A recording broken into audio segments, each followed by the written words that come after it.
اس دنیا میں اگر آپ کسی انسان کی تربیت کرنا چاہتے ہیں اور آپ کا اس انسان کے ساتھ تعلق نہیں ہے تو آپ کبھی بھی اس کی تربیت نہیں کر سکتے۔ وہ انسان جو اپنے بچے کی تربیت کرنا چاہ رہا ہے تو اس کا ایک مائنڈ سیٹ ہے، اس کے ذہن میں کچھ اچھے آئیڈیاز ہیں، اس کے ذہن میں کچھ اچھے خیالات ہیں، اس کے ذہن میں کچھ اچھے اعمال ہیں، اس کے ذہن میں کچھ پسندیدہ فہم ہیں۔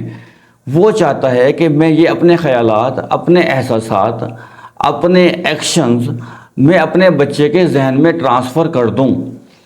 اگر ہم اپنے بچوں کے ڈیزائریبل انسان نہیں ہیں تو ہمارے بچے ہماری ڈیزائرز کو کبھی بھی اچیو نہیں کر سکتے،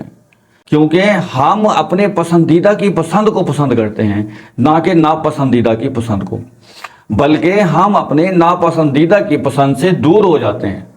لہذا اپنے بچوں کی تربیت کرنے کے لیے یا کسی بھی شخص کی تربیت کرنے کے لیے ہمیں ان کا فیورٹ بننا ضروری ہے۔